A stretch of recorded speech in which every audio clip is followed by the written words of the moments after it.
All right, and welcome to the second installment of the Five Star Podcast of Wrestling. I am your host, Sean Meyers, joined by my co host, Sean Saputo. Sean, how are you doing here this afternoon? Just a couple days away from WrestleMania.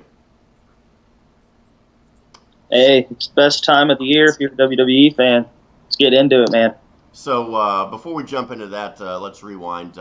Easter weekend, did you do anything exciting for the holiday?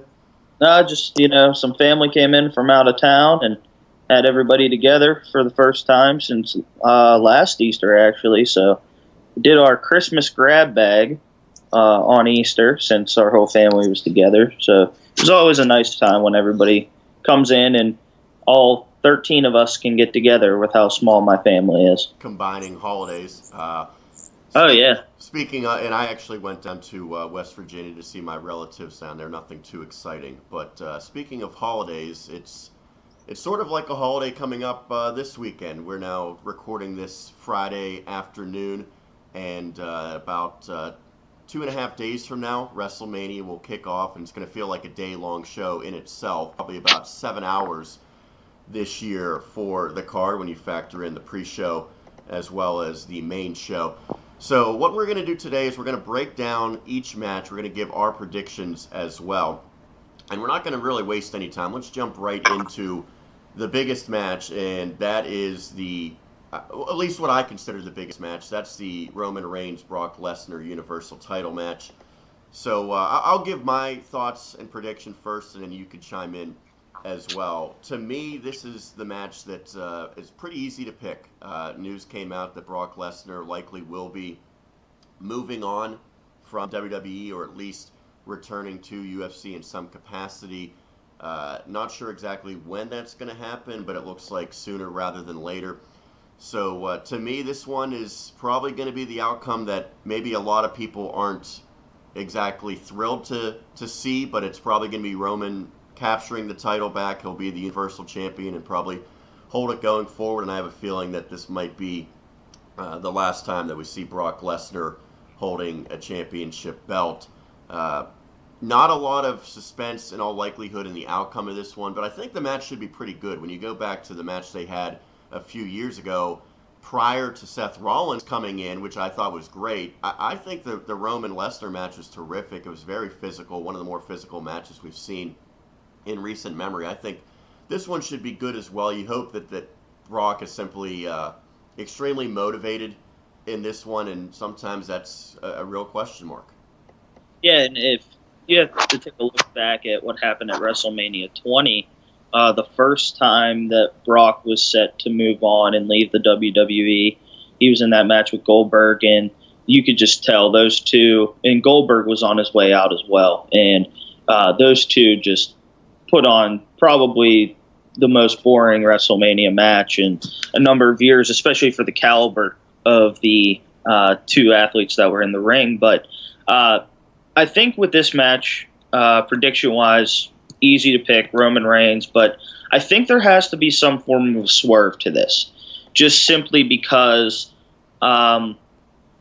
you can't just have it going into this that everybody's going to know flat out that Roman Reigns is going to win this match.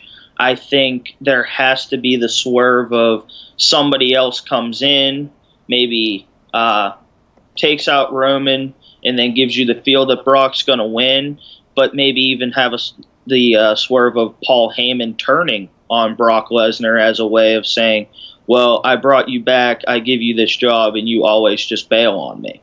So I think there needs to be some turn in this match that makes it more credible as just Roman and Brock going out there and Roman picking up the win. I like the idea of what you said with Paul Heyman. Now, the question is, if Heyman turns on Lesnar, what does Heyman do from there? Is it simply just a way to write both of them off, or do you keep Heyman around and then pair him with someone else going forward? I like the idea of, because Paul Heyman said on Monday Night Raw, if Brock Lesnar loses, you will not see Brock Lesnar or Paul Heyman in a Monday Night Raw ring. So why not have Paul turn on Brock, and then maybe you got your new SmackDown general manager in Paul Heyman. which I think he would certainly excel in that role. Anytime you can have him interacting with talent and get him on the mic, it certainly benefits the product. Any doubt in your mind whatsoever that Roman, regardless of how it happens, will walk out as champion? I don't think so. I think they can make it a little interesting. Maybe at the in some way, shape, or form, have Brock Lesnar win via help on Sunday at WrestleMania, and then maybe the next night on Monday Night Raw, drop the belt to Roman Reigns or somebody else. But I think another thought I've had in my mind about a way this match could be more interesting is involving Braun Strowman, having something happen with him in that tag title match. He goes on a rampage and he gets inserted into the main event spot. So actually making it a triple threat before the match even kicks off then? Yeah. I think, to me, that would have been something they probably should have done a few weeks ago, and I think that would have really spiced things up and made it more unpredictable. But in my opinion, they're going straight Roman Brock, with Roman getting the clean victory. Although I do think the idea of maybe Heyman turning is something that we might ultimately see. So that's the Raw Championship, the Universal title.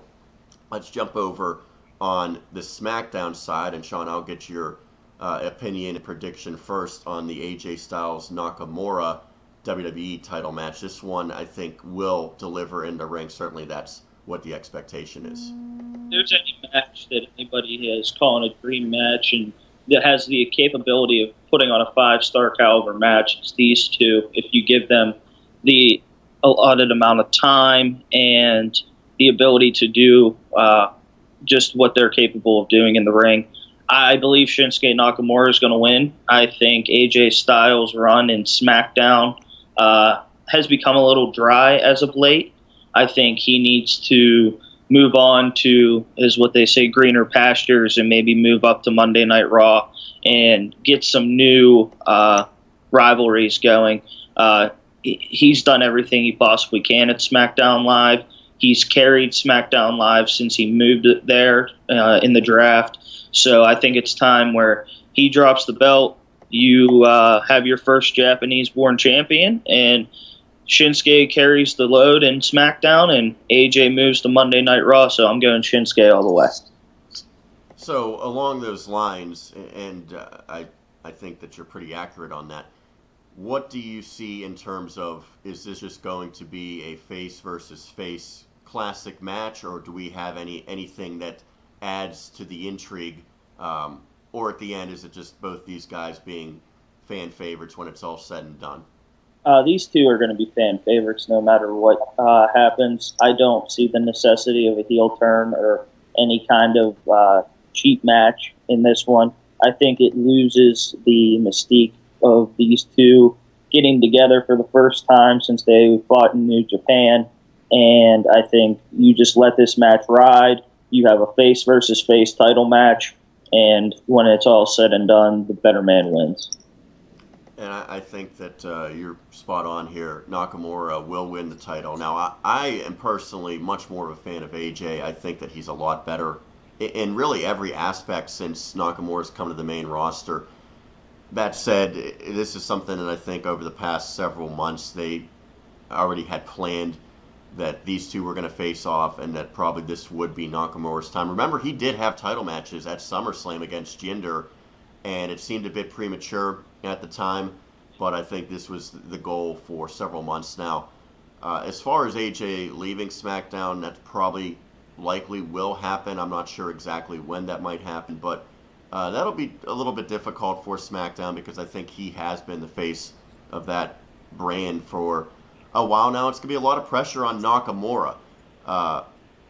I think that he really has to have a great match here. I think everyone already knows that AJ has had consistently great matches and can be a great champion in WWE. Do you see pressure on Nakamura to deliver in this match? And if he does become champion, that pressure continuing to build for his reign?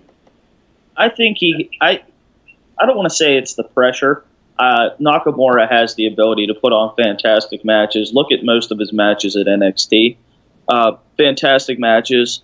4.5 star caliber matches. And I think Nakamura has been hit by the poor booking bug overall. Like you said, rushed into the world title scene and then just thrown into random feuds over the time. Feuding with Jinder Mahal.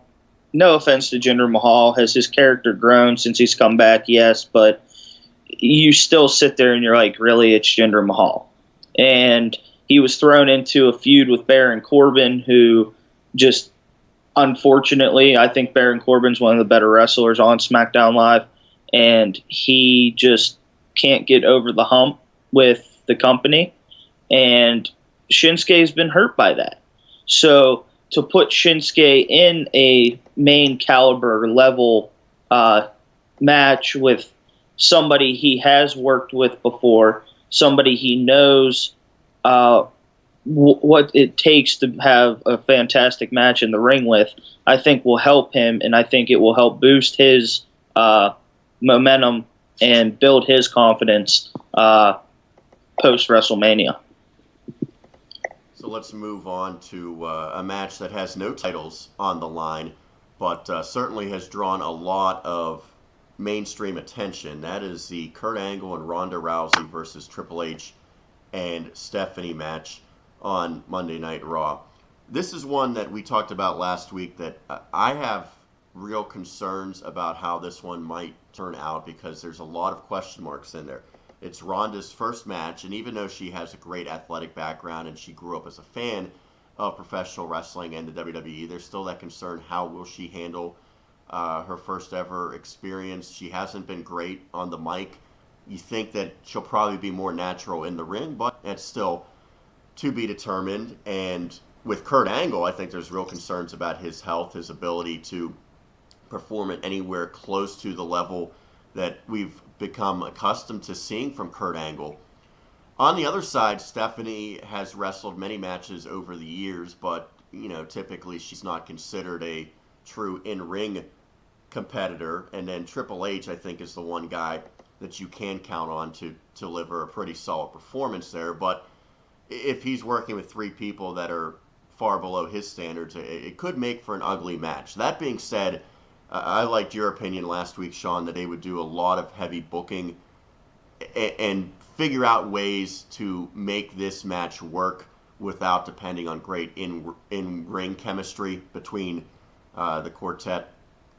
I think that ultimately Ronda has to get the victory here. It is her debut, and of course Triple H and Stephanie have been more than willing to suffer their comeuppance at WrestleManias over the years. So to me, Kurt and Ronda win this one, with Ronda getting the decisive blow, whether it be pinning or submitting Stephanie, or actually I think probably a scenario where she actually makes Triple H tap out at the end of this match. But their brand new toy, I think they're going to make sure that she comes out on top one way or the other.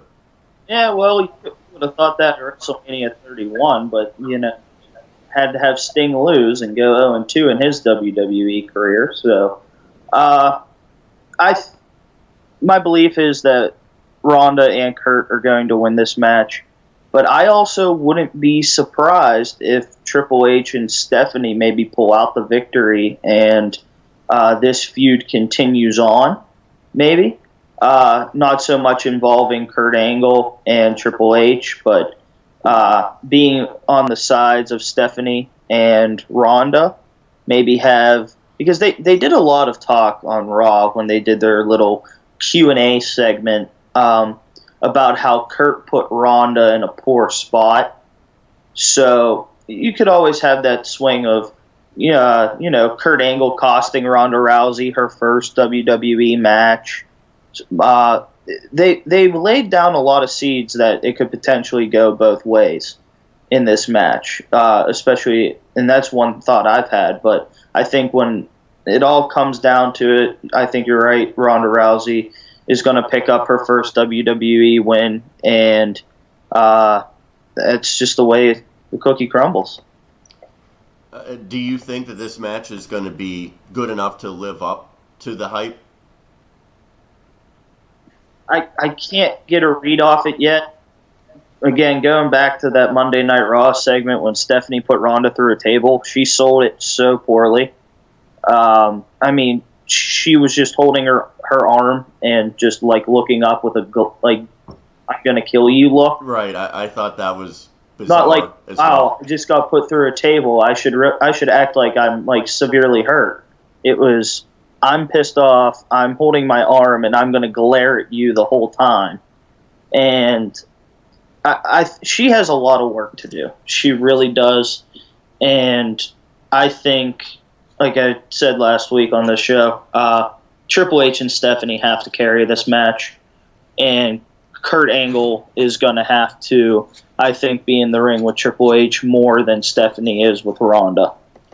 My biggest concern for this match is, regardless of how the match itself turns out, if Ronda comes across poorly, it could be difficult for them to get past that, because I think a lot of the hardcore fans who sort of maybe view her as a bit of an outsider could turn on her if she has a really poor performance. I think the casual fans are going to support her because she's a big name and they've grown to appreciate what she does in other realms, but the true wrestling fans, sometimes they don't accept outsiders nearly as well if they don't come in and deliver, and that would be my concern here, is that Ronda, I think, has to have a good showing, regardless if the match is a good one or a bad one, for her sake going forward, because I know they certainly have major plans for her going forward. Yeah, they do. And I would have liked to have seen Ronda maybe have one match just to, get everything flowing for her on Monday Night Raw, but she was kind of like Brock Lesnar in a sense in this build.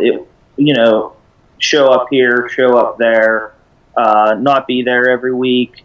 Maybe because she was in Orlando at the training center, working on things, that could have been it. But I still would have liked to have seen her have at least one match. I think it's a little wild that somebody who has never been in the company can get their first shot at WrestleMania. It's one of those things, and like we talked about, it's as if now that WrestleMania, in terms of getting your WrestleMania moment, isn't exactly what it used to be. It's like everybody's here, everybody's going to find a way on the card, and we're going to make sure everybody's a part of WrestleMania now. And for her first time to be put in this spotlight on this stage, she's never been in front of 80,000 people in the middle of a match. So how does that pressure mount on her? She's used to those 20,000 seat arenas in the UFC. It's going to be a completely different atmosphere for her. Let's move on to people that are familiar with a big match atmosphere in a wrestling ring. And that is Daniel Bryan and Shane McMahon against Kevin Owens and Sami Zayn. You and I were sort of talking right before we went live here that it sort of seems like there could be a swerve in this match. This is a storyline that I really like, because it's been brewing for about 9 months now. And the question was, would we ever get the real payoff with Daniel Bryan being physically involved? The answer is yes. So I want to get your take on what you expect in this match. I think it should be a really fun match, and one that probably even 2 months ago people weren't anticipating. It's really a pleasant surprise that it's on there. Now that it is on the card, what do you expect as far as how things will unfold? I think, based on the stipulation, Kevin Owens and Sami Zayn have to win this match, with whether they stay fired or if they come back. So I think they have to win this match. And they can't win it clean. It's not the way their characters are. They don't win the matches clean. So like I was talking to you about, I could see Shane McMahon turning on Daniel Bryan, and it brings back Kevin Owens and Sami Zayn. Maybe they move on to Monday Night Raw when the draft, or whatever it's called now, the Superstar Shakeup comes around. But I really see something happening with Shane McMahon turning on Daniel Bryan and kind of making his amends to Kevin Owens and Sami Zayn for what he has, quote unquote, put them through over the last few months. To me, there's no way that it could be the other way around with Daniel Bryan helping his two longtime friends, because with his comeback and how popular he is, he's arguably the most popular guy in the entire company. Once again, he sort of picked up right where he left off as an active competitor. He has to stay a face. Even though I think he could make a good heel and it would make sense storyline-wise, there's no way they could do that at this time. So I sort of agree with you. I don't think that we're going to see a straight up Shane and Daniel Bryan leave this one both as the good guys and KO and Sammy leave as the bad guys. I think there's going to be some sort of swerve, and that leaves really Shane McMahon as the lone possibility now. How that makes sense, I don't know. I don't know if they can somehow spin it where Shane does help these two and maybe he brings them back, and then Daniel Bryan sort of moves on and obviously no longer would be the general manager of SmackDown after that happens, goes back to an active wrestling role. Maybe it sets up a storyline where he and Shane square off. But nonetheless, I think that Kevin and Sami win this match, and in some way, Daniel Bryan gets screwed over, and he becomes, again, that underdog that's going against the Authority. They're going to, I think, go back to the tried and true formula instead of Triple H and Stephanie. This time, with Randy Orton playing the heavy, I think it could be Daniel Bryan, the underdog, against the Authority, and Shane McMahon turns Shane heel. Maybe that won't happen. Maybe we will get a straight-up match, but to me, the way that this one has built up, I think we will see something along the lines of that swerve finish. I think it'll be really fun for this match because Shane can deliver in a big match environment. Kevin and Sami are two of the best in the company, and just seeing Daniel Bryan, even if he's not at 100% and won't be using all of the moves we've become accustomed to, I think just having him out there, it's going to create an atmosphere that could top any other match for all of WrestleMania. I agree, and I will say one thing. I am a true believer that Sami Zayn is one of the most underutilized talents on that roster right now. His run through NXT was fantastic, and ever since he has come up on the main roster, I think the first issue was putting him on the big time on Monday Night Raw, where there's so many people, and they try to compact so much in the 3 hours where Sami Zayn never really got that true opportunity to shine. And over the last 6 months with this whole thing with him and Kevin Owens, it's eventually going to lead to blows between those two.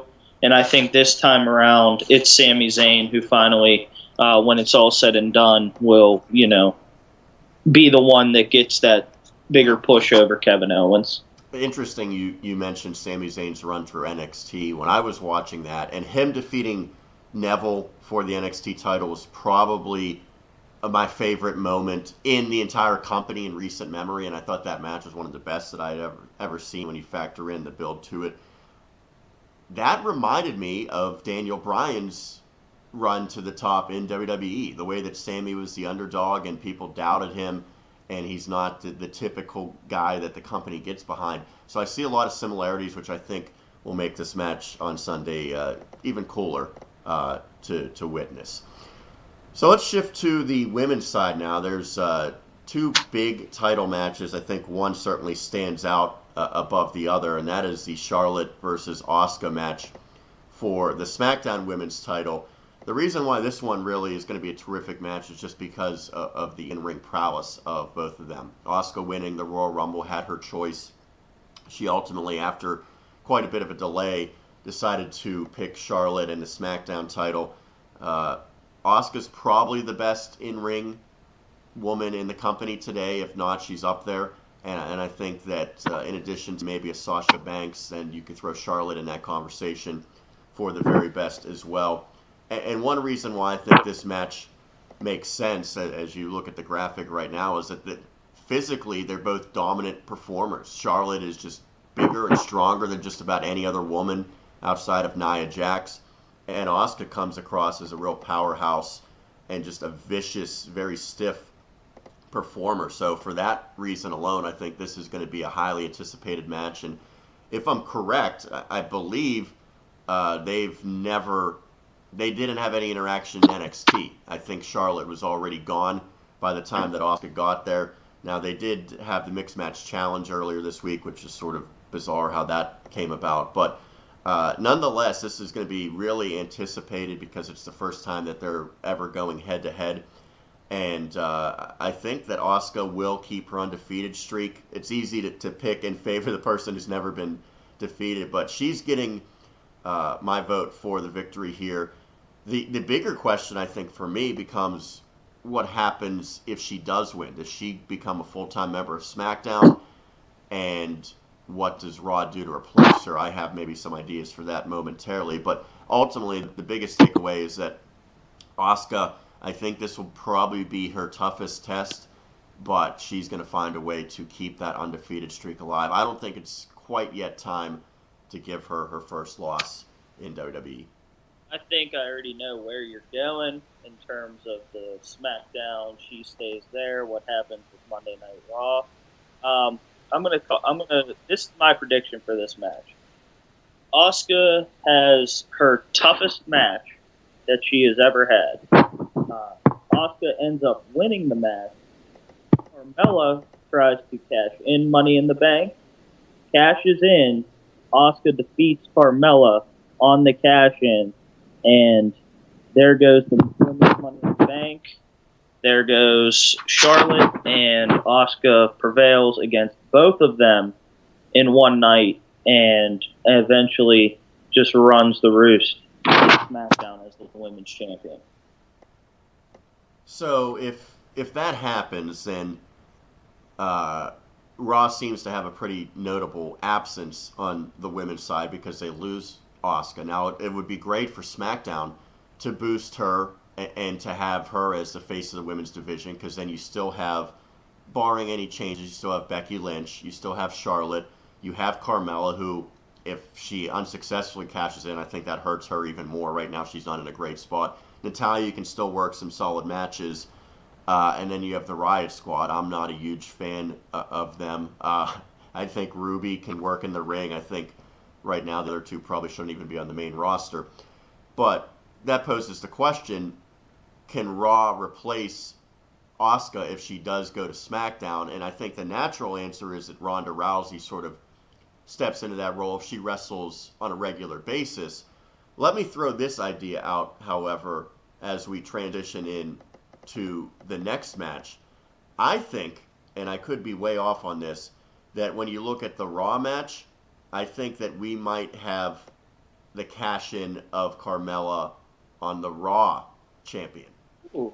And what would happen in that scenario is Alexa Bliss and Nia Jax meet for the Raw women's title. And that's a match that I think is sort of, it's presented some challenges as far as how they've went about booking it, because if you remember back, and this is what I hate about WWE at times, they do something and then they sort of go away from it and never really explain it. Nia turned on Alexa Bliss, I don't know, about 6 months ago. Remember, she had her up on the shoulders and dropped her down, and then nothing really came of that. I think maybe like a week or two later they did something, and then they sort of stopped and they became friends again. Never explained why they became friends, never explained why Nia turned on Alexa to begin with. And I think they sort of realized that they messed up and maybe did it a bit prematurely. They weren't ready for that. So they went back to playing the friends role, and all of a sudden Mickie James became friends with Alexa Bliss again. Again, no explanation as to why, because they were feuding prior to that. Then they decided it's time to turn Nia and Alexa against each other, and they had, obviously, Alexa exposed. This sort of seems like a scenario where they didn't have a great plan in place for the Raw Women's title, because Alexa hasn't had a lot to do over the last couple of months. So they kind of throw her in there against Nia Jax, knowing that probably Bayley and Sasha were going to be occupied with one another. They didn't have a lot of other options. So they sort of throw this match together. I think Nia will physically dominate Alexa, but at the end of the day, I can see a scenario where Alexa squeaks out holding on to her title. I don't know if she's going to win the match. Maybe she'll win by disqualification, or maybe she'll lose by disqualification or lose by countout. But I think she will keep the title, but will basically be squashed by Nia in the process. That opens up the door, in my opinion, for Carmella to come out. And the legality of Carmella cashing in on the Raw champion, yeah, maybe that doesn't make sense, but they sort of make up the rules as they go along. So that's one way to get Carmella over. She becomes the Raw champion, defeating Alexa Bliss, who's already been destroyed. It gets Nia over because she did the damage. So that's a scenario where you get a little bit of momentum for Carmella. You put her on Raw and sort of counteract the loss to some extent for Asuka going to SmackDown. I don't know if that's going to happen. I think that, I'm not alone in suggesting that could be a scenario. The problem with this all is that I just don't know how good of a match Alexa and Nia are really going to have. I think it's more so going to be just Nia displaying her power and physical dominance. I don't think it's going to be a classic match by any means. I don't think so either, but I do agree. I think this is the one title match. You can't change every title. That's the one thing WWE does at every pay-per-view, is they make sure there are always successful title defenses. And I think, as you mentioned, the way this has been built, the awkwardness in this whole scenario, I feel as if you have to have Alexa Bliss win this match. I think she's the one. I think she's one of the ones that retains her title at WrestleMania. So, in terms of the Carmella thing, like you said, there's unwritten rules of what you can do and everything. We don't necessarily know if that Money in the Bank is allowed to be used on the Raw Women's Champion. That plays a factor in that. It could be a surprise with that. So I like where you go with it, but I still think I think the void on Monday Night Raw with Asuka leaving to win the SmackDown Women's title gets filled by Ember Moon from NXT. I think she's going to end up dropping the title to Shayna Baszler, and I think it's Ember Moon's time to come up to the main roster and add a new feel and give a new look to the women's division. I want to jump into the secondary titles, if you will, and truthfully, when you talk about the Intercontinental title, it really has not been a secondary title. It's been the marquee title on Monday Night Raw for quite some time now, and that's because the Universal Champion is rarely there and even more infrequently defends the title. Nonetheless, it should be a pretty good match, I believe, for the IC title. The Miz, which now I'm starting to wonder, are they really going to make him into a face? It seems so unnatural for him, but his promo during commentary on Monday was really interesting because he was it was really a look into his real personality, his real joy for just having a child born. He came across as a pretty nice guy, which is in complete contrast to how he usually is. Finn Balor and Seth Rollins had a tremendous match, and you can only hope that that match on Raw was a prelude to what will happen at WrestleMania, because that was a terrific match that they had on Raw. And I think that this is a match that a lot of people are saying could be a dark horse match of the night candidate. Rollins has been incredible. Since that Jason Jordan storyline ended prematurely, he's shown that he is back amongst the very best in the entire company for his in-ring work.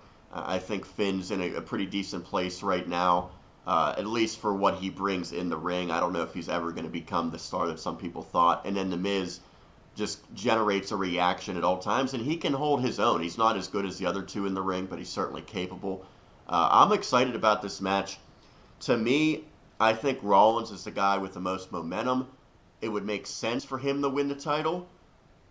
But I don't know what you do with The Miz if he loses the Intercontinental title. If you don't have bigger plans for The Miz, meaning putting him in a main event storyline, I would much rather just see The Miz hang on to the title, and I think that ultimately might be the result. So my pick in this one is that The Miz finds a way to retain.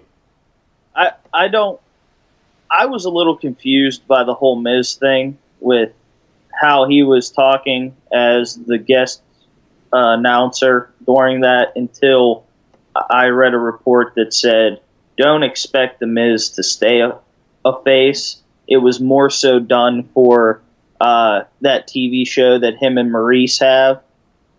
So they were finishing filming, I guess, with that, and that's why they gave him that look of, his true character and his happiness and all that. So I'm not taking a lot into account of it now that I've read that, but I don't think the Miz is going to retain. There would have the Miz Farage would have to get involved for him to retain, I believe. I think the way things have gone over the past few months, the fans have shown a lot of gratitude and a lot of hope in Finn Balor as of late, and wanting Finn Balor to get back into that, main event scene. So I wouldn't be surprised if it's Finn Balor who walks out as the Intercontinental Champion to boost his push back towards getting his rightful shot at the Universal title. I'm taking Finn Balor in this one. So that is the Intercontinental title match. On SmackDown, we have something similar, a little bit more of a jumbled mess for the U.S. title. Much like the Intercontinental title, initially it was a triple threat match. It's now expanded to a fatal four-way with the introduction of Rusev into this match recently, which there's plenty of stories behind why that potentially happened. Sean, I want to get your take on this one. To me, it's sort of tough to call this match because there's so many moving parts. Randy Orton has just become a champion. It's probably a title he doesn't need at this point. Bobby Roode, I think, is probably a guy that could use a character change. And then Jinder and Rusev kind of seemed like maybe guys where they just didn't have a great plan in place, so they sort of just threw him into this match. Yeah, but when it comes down to it, my prediction for the U.S. title match is that there will be a lot of people in New Orleans chanting Rusev Day. My prediction for the United States Championship match is that Rusev, the lowest odds in the betting odds to win this one, pulls it out. I think Rusev has had serious momentum over the past couple months with Aiden English by his side. This whole Rusev Day thing has caught on with everybody. Randy Orton doesn't need a title to be successful. Bobby Roode doesn't need a title to be successful. Jinder Mahal just shouldn't have a title, period. And I think Rusev is the dark horse, and I think Rusev pulls it out. I actually agree with you on this one. I think Rusev will be the pick, and sometimes we've seen not too long ago it was Zack Ryder who was thrown in as a complete afterthought in a Intercontinental title ladder match. He came out as the champion. Rusev is a guy that I think it makes the most sense because fans want to see him get something out of this push that they're trying to provide for him. I don't know that he's going to be a long-term champion or what it's going to ultimately do for his career, but I think it would be nice for him to get this title, and it's, again, something that probably doesn't mean a whole lot to Randy Orton. I know that it was a title that he needed to complete the Grand Slam, but he's going to be a star with or without the title, and I'm with you with Jinder. Bobby Roode, I think, is a guy that's really interesting in this scenario. I think he needs something, and to me, that would be a heel turn. He just doesn't seem as natural as a face on this main roster. I thought he was considerably better in NXT as the bad guy, as very arrogant. He just hasn't done it for me. I know some of our colleagues, Kyle Dawson namely, they pop for the entrance.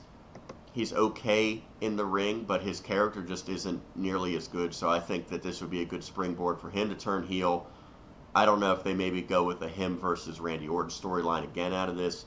But I think Rusev sort of will be lying in the weeds and find a way to win this one, and hopefully it does lead to at least a short-term push for him. Couple matches that are sort of contrast the tag team title matches. The first one that we know is the SmackDown title match. It is a triple threat amongst the tag teams between the Bludgeon Brothers, Harper and Rowan, the Usos, the champions, and then the New Day, some combination of Big E, Kofi, and Xavier Woods. This is, I think, an opportunity for these teams, particularly the New Day and the Usos, to show that they are the best tag teams in the world right now. The matches that they had over the past year have been second to none in the entire company. And I think they are on pace for another great one not too long ago at the last pay-per-view before the Bludgeon Brothers interrupted it. I'm a huge fan of Luke Harper. I think he's terrific, and I think Rowan is good enough. So I believe that this could be another match that, if given proper time and booked correctly, really could be one of the best matches of the night. I think that probably the Bludgeon Brothers win this one. I'm giving real consideration to the Usos finding a way to retain because they've been so good as the champions.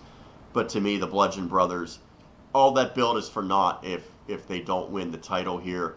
And I guess I could preface it by saying if they don't win it at WrestleMania, maybe they win it a month later. But to me, their destiny is to win the tag team championships. And I think they're deserving. They've done everything they can with the storyline and the characters that they've been given to show that they deserve it. They've been very good in the ring, and they come across as physically dominant. So I'm going with the Bludgeon Brothers in this one, but I'm hoping and anticipating that it's going to be a great all-around match as well. This match, I had a hard time deciding whether or not I think the Bludgeon Brothers win or not. I think if you would have put the Bludgeon Brothers in a straight-up one-on-one tag team against the Usos, I would see more so the Bludgeon Brothers winning. But with the New Day playing the factor, with the New Day and the Usos both against the Bludgeon Brothers, I don't see the Bludgeon Brothers coming out on top just yet. I think they've been way too dominant over the past month to justify having them win, because a lot of build-ups you usually see if somebody ends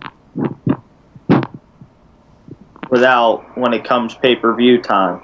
And I think the Usos finally get their tag team WrestleMania moment and beat them in a month or so. So I'm going with the Usos to retain on this one. So that takes us to the Raw tag team titles, and this is a match that, well, it's sort of hard to pick right now because we don't know all the participants. It's Braun Strowman and a partner of his choosing against The Bar, Cesaro, and Sheamus. First thing that I want to get from you, Sean, is your pick for his partner, because it seems like, and I have heard firsthand, that the company doesn't necessarily reveal their plans or maybe even decide their plans until very late in the process. It seems like this is a scenario where even as recently as this past Monday, they didn't know for sure who Strowman's partner was going to be. They did, of course, the Braun Strowman thing, which was entertaining, but ultimately we'll find out on Sunday who the real partner is. I think there's a couple choices.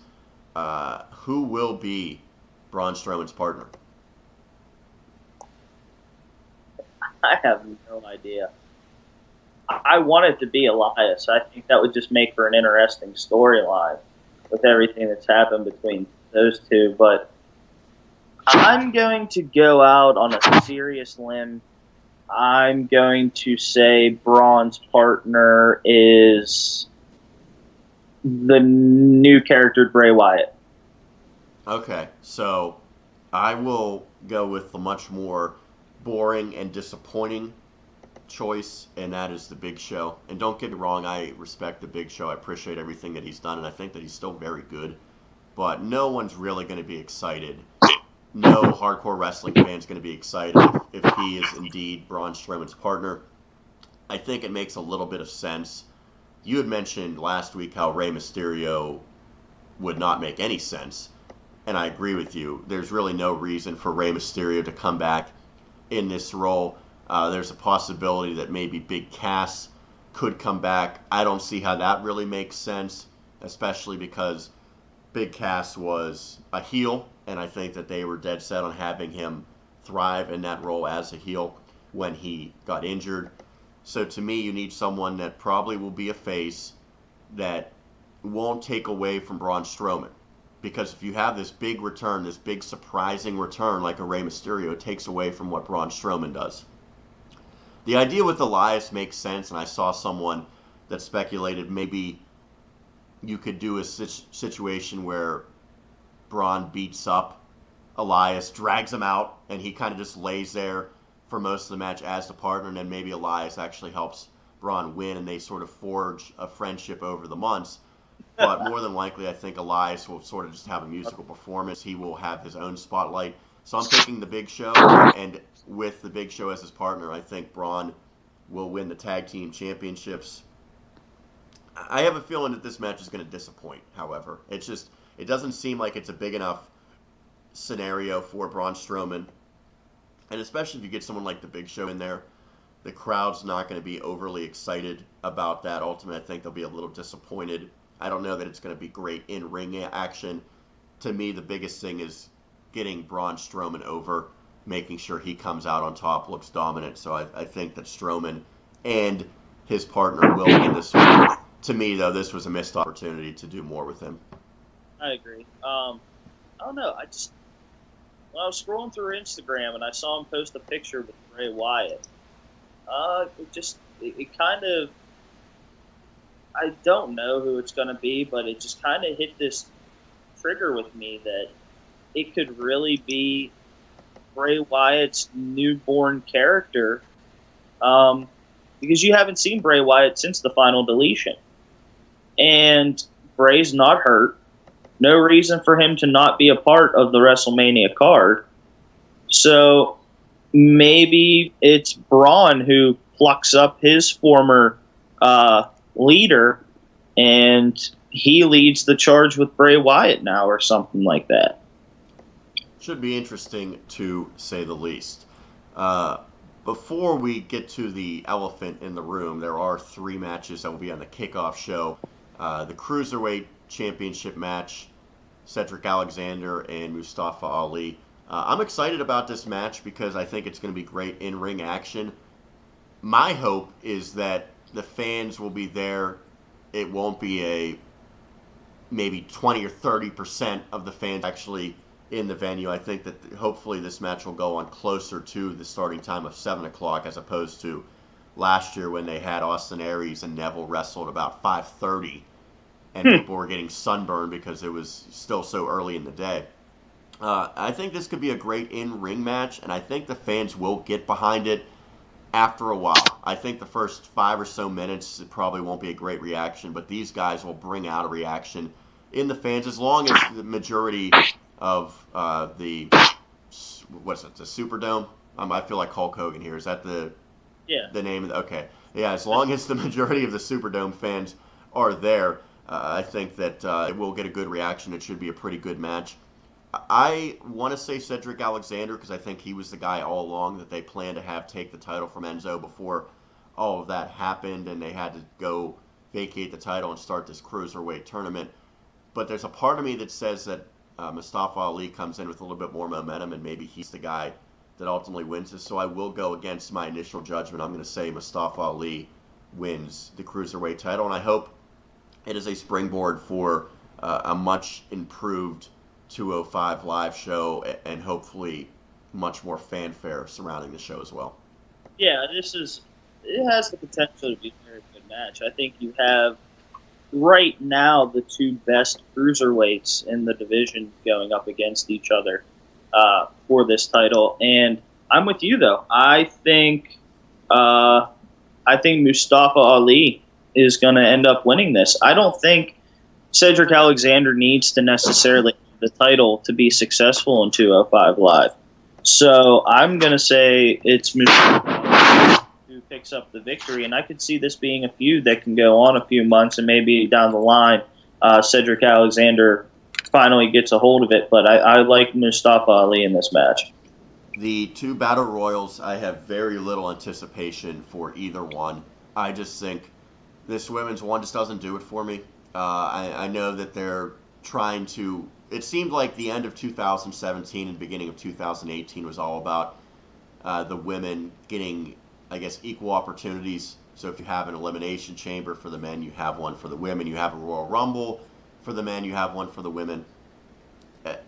This is just mismanaged, in my opinion. Sasha and Bayley deserve a singles match.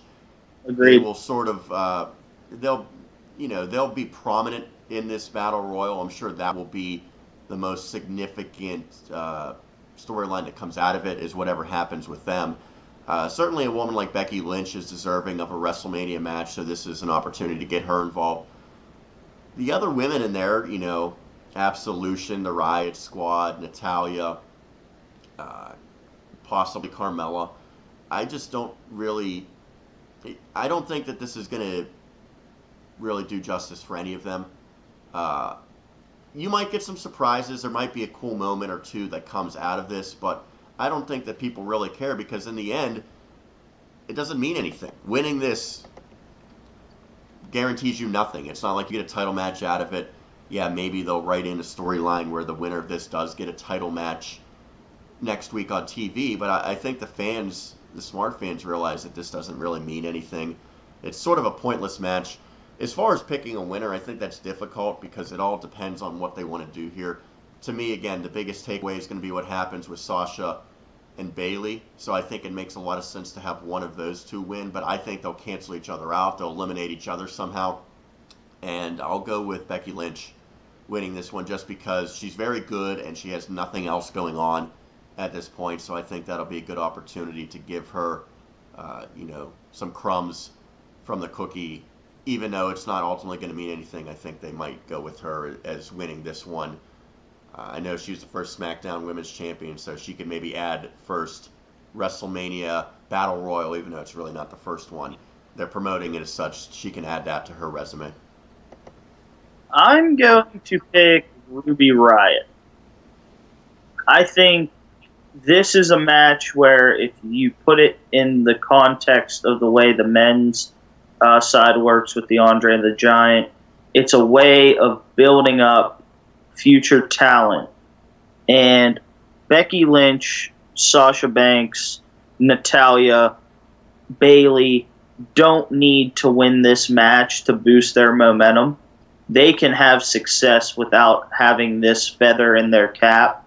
So I'm going to go with an oddball here. I'm going to take Ruby Riott to win this one. I think it would help build Ruby Riott. I think it builds the Riott Squad having some form of success under their belt. I mean, Ruby's beaten Naomi. Ruby's beaten Becky Lynch. Liv Morgan and Sarah Logan have work to do, but I think this is a way to build up the younger, fresher talent. And so I'm going with Ruby Riott on it. Along those same lines, I sort of think that the men's battle royal could serve as a springboard for a younger competitor. Now, they tried doing that with Cesaro. Maybe that wasn't the best way to try to get Cesaro over.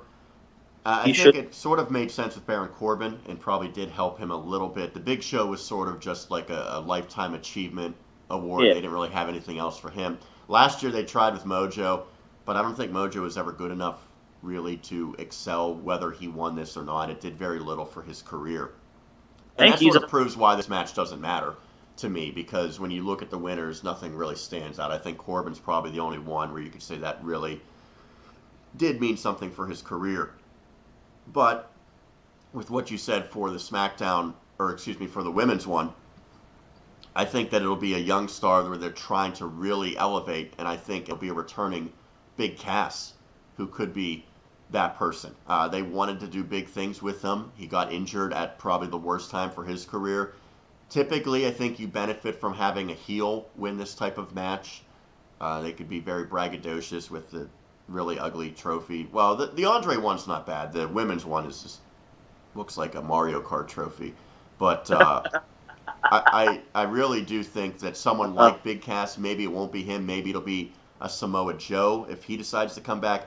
I think Samoa Joe is probably bigger than the Battle Royal, and it would sort of not be in his best interest to come back in this one. Other than that, as far as the guys that are actually in it, that have been announced, maybe Dolph Ziggler, just because, much like the Big Show, they feel bad not having something better for him. But no matter who wins, I don't think that this is going to be a very significant match. Maybe they will throw in a couple of surprises to get the fans involved, but ultimately I'm not really too excited about this. I am going to take a guess here. My prediction is the winner of the Battle Royal is Elias. And after all is said and done, I got the shirt on again. Second straight week, second different shirt. Elias gets his moment to then have his concert after it all, and that's where something could happen with him having a sing-off against maybe a Rock or a Jeff Jarrett. So I think Elias wins, and then he gets that moment to himself in the ring. Because I think if they go with this whole song angle with Elias, I think it just kind of is a little dry if he just shows up in the ring and does something. So why not have him win the Battle Royal, and then you can have that moment where post-match he just starts doing his thing in the ring, which he does very well, and that's when he can get interrupted by a legend or two. By the way, check out Elias right now. It's all over Twitter. He had a live performance about 25 minutes last night. He played at a random bar on Bourbon Street. It was a really cool scenario. So those are all the matches that are officially set for WrestleMania, but there's still the Undertaker-Cena scenario. If you've been reading stuff online, it's not 100% certain that this actually will result in a match on Sunday. There's speculation earlier in the week that they would not wrestle. But I think ultimately something will happen, and more than likely it will be a legitimate wrestling match with a referee between these two. Very weird way of going about it. I know you and I talked last week on what they needed to do on Raw to set everything for this match, and it didn't seem like they decided to go the traditional route. This match is not officially announced, and to me there's a lot of drawbacks to that. The casual fans who check out the card won't see Cena or The Undertaker on there. Maybe they lose some viewers because of that. I don't know. It's interesting for the hardcore wrestling fans because it's a completely different approach to this match and how they're presenting it. That said, I do expect the match to happen, and I think in this scenario that it really only makes sense for The Undertaker to win, whether it's his last match or not. And it probably won't be if he's wrestling this one. He'll probably have another one, and they'll make a bigger deal out of it being his last match or setting up a retirement stipulation. But to me, the match will happen, and I think The Undertaker will win. My hope is that if this match does happen, that at least The Undertaker looks respectable in the ring, because last year he really struggled, and it would be difficult to see that again. Based on what happened on Monday Night Raw, the John Cena did his thing, which you put a mic in John Cena's hand and let him roll. He makes anything interesting. He got the crowd on his side, surprisingly. And I can't see. The only thing I can see is they have to have a match at this point. You can't just have this be a face-to-face, because then it loses everything. So I truly and firmly believe that the reason The Undertaker did not come out is because they didn't want to give away him coming back as the biker American Badass. I don't see any... because if he just comes back as The Undertaker, what's the point of him not showing up? I will say that it's not out of the realm of possibilities that the WWE just messed up on this one. I don't think that they've promoted this well. It's different, and I appreciate them doing something different. But at the end of the day, one of your biggest matches not officially being promoted for WrestleMania is just bizarre. You're going to have a lot of fans that have no idea that those guys are going to be there. And to me, Well, that's not the right way to go about it. but like they say, though, you don't need to book John Cena and Undertaker as a definite match to have a successful WrestleMania. You don't need it. So, again, with The Undertaker not showing up, period, I can't see any scenario in which he is not the American Badass. Because if he comes out as that, you lose all nostalgia of him coming out as that at WrestleMania. Because then it just gives it away. If he comes out at WrestleMania as the Dead Man, as the Undertaker, the I live in Death Valley, all this, stuff it's been for 20 years, you lose everything in this build, I think. And I think it makes for a lesser match as compared to him coming back one last time as himself, who he loved that character. He loved being able to be himself. And I think that is the only route they can take in this to make this a successful build with him and Cena. Who are you picking?